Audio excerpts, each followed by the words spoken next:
I'm Van. I'm Sori. That's Booby. And Colby and Chip. Vengeance Rising. We are in the midst of Christian Week. Yep. Where we will review Christian bands. People always say, you never review Christian bands. Yeah. It's been a little journey here, because we start reviewing some, we're like, nope. We've probably already told you guys that, but... Well, did we? Did we have a no Christian bands policy?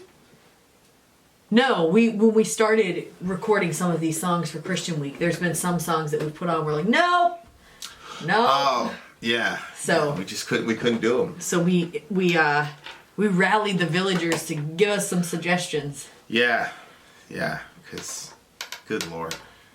All right, so Christian Week. Vengeance Rising. Burn. Vengeance Rising. The name of the song is Burn. And go.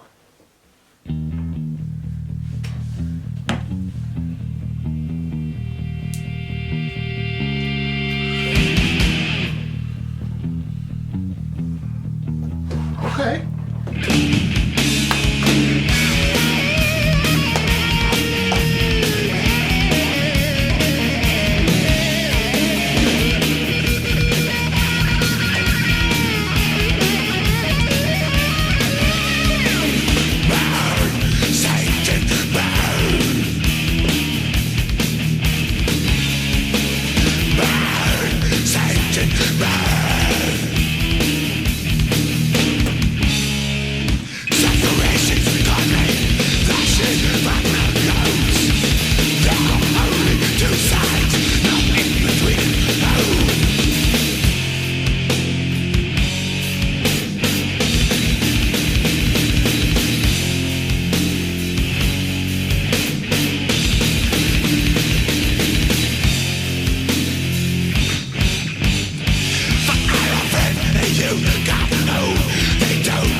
Yikes.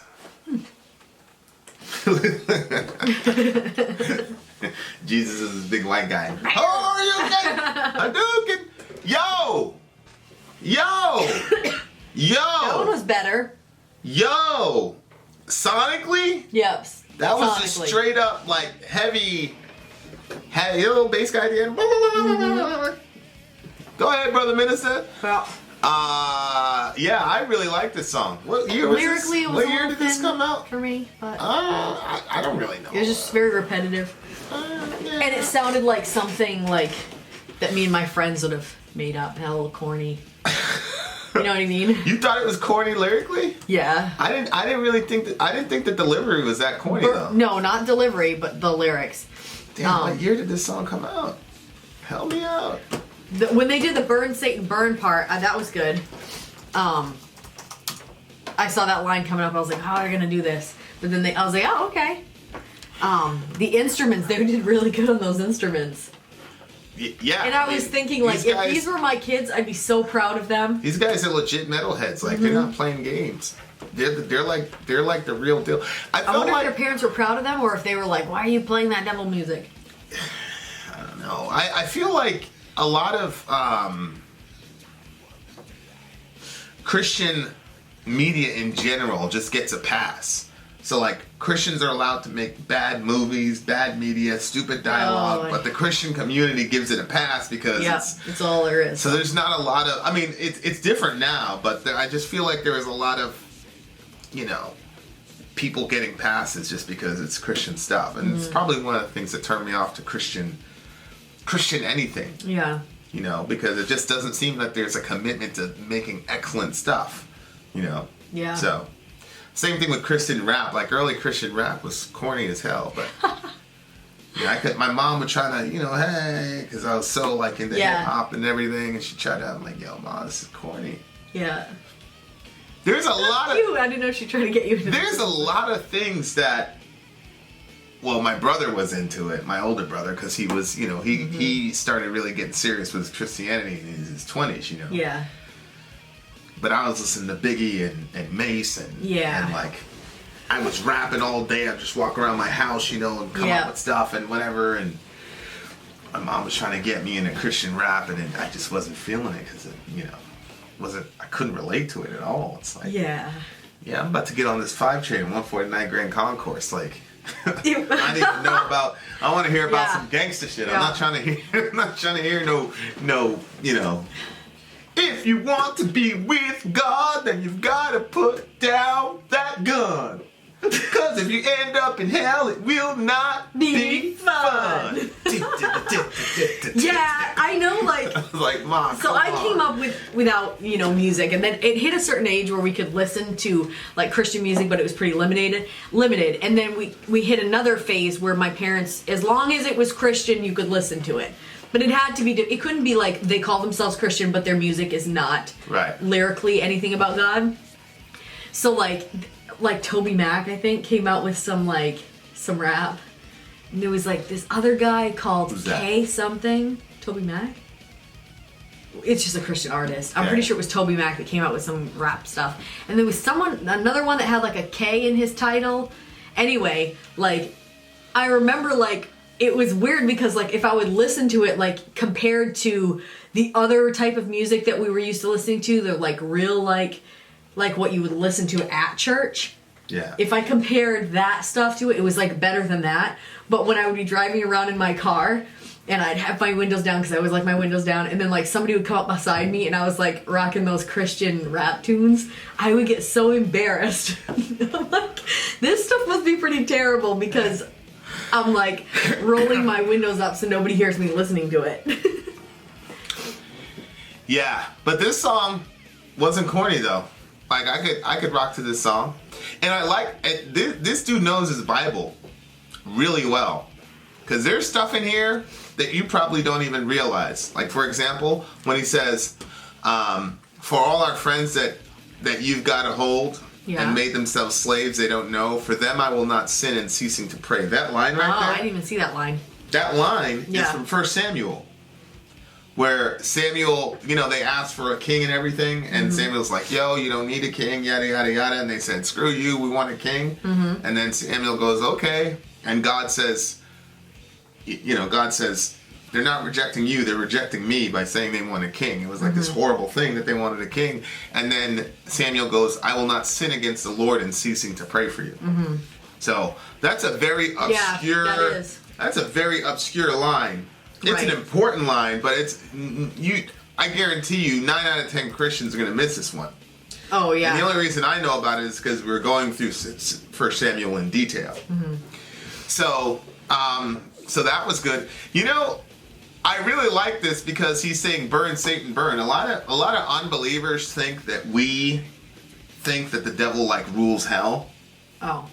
I think that probably comes from Paradise Lost, where, you know, the devil character says he'd rather rule in hell than serve in heaven. And a lot of people think that we think that the devil's going to, like, be running hell and running shop and whatever. And that's not the case. Right. Is that the devil is having the worst time in hell. Do you remember those chick tracts that we talk about? Yeah. The devil was always ruling down there. Was he? I don't remember that. He had his... Wait. Maybe I'm thinking about those cartoons. Yeah. You know which ones I'm talking about? Yeah. Yeah. Who put those out? I don't know. But yeah, there was those cartoons where the devil was always ruling down there. That's right. Yeah, in the Bible, the devil's not running nothing. As a matter of fact, in the Bible, when Jesus shows up, the demons are like, yo, chill. Don't send us there. They're not saying, send us to our home base.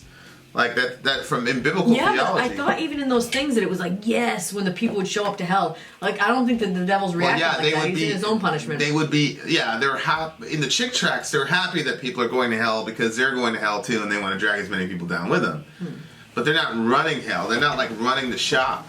Okay. Like, that's a place they're scared to death of, and they don't want, Jesus shows up, and they say, what have you to do with us, son of David? Have you come to punish us before the time? Right. So, in biblical theology, Satan is scared to death of hell, but, a lot of people believe that we think he's going to, like, run the shop down there. Like, he's, like, the opposite of God. Like, the devil's not the opposite of God. There is no opposite of God. There's no, all-powerful being that God is in an arm wrestling match with. Where, like heaven is God's home base and hell is the devil's home base. Like, that's not what we believe. So, I like that. It's like, burn, say, burn. Like, you're not going to hang out in hell and have a good time. So, I really like that. The separation's coming, sheep from the goats. There are only two sides, no in-betweeners. Hope. No in-betweeners. You're either with me. It's funny.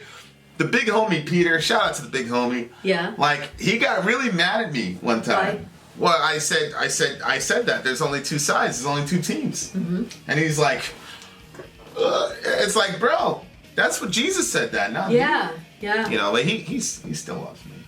Oh, Peter still loves me. Yeah. He's a very lovable individual. But a lot of people get super offended at that. It's because they have a picture of Jesus that he was just like this, and then he's saying things like, if you're not with me, you're against me. And if you're not gathering with me, you're scattering. Yep. Like that, simple. Like that's it. There's a reason the early Christians got burned to death and sent to the lions and all the other stuff. And it wasn't because they were patting people on the head. They were antagonistic to the seats in Laban of their milieu. So, I mean, it sounds very offensive coming from other people if you don't really understand Jesus and what he was actually saying. Like, Jesus is the one that says this stuff. Yeah. So, take it up with the big homie. Yeah, I mean. What do you want us to do? We didn't make it up. That's the thing. Well, that's what I ask people. I'm like, what do you want me to do? Shoot the messenger. It's like, what do you want me to do? What do you want me to say? You want me to deny Jesus and say, oh, yeah, they're... Yeah. You know what I mean? Like, I'm rolling with him. That's it. Khalas. That's what he said. Yeah, I know. Yeah. So, I mean, hey... But I think the more and more societies progress, I think my personal belief is that as societies progress and the globe progresses, and then we have nuclear proliferation and terrorism and all this other stuff, that we're eventually going to get to the point where we say there's only one way of living that's not going to make it so we all blow each other into smithereens. Yeah. That's my belief. Yeah. But until then, we can kind of play around and whatever. But I think I don't like duplicity. I don't like people who hold to one thing. Like, I always say, if you want to really believe, you want to know what people really believe, listen to what they say when they're talking amongst themselves. Yeah, with their friends. Or any belief system, where atheist, Islam, Christian, whatever the belief system, if you really want to know what they actually think and really believe, is wait till they talk to them.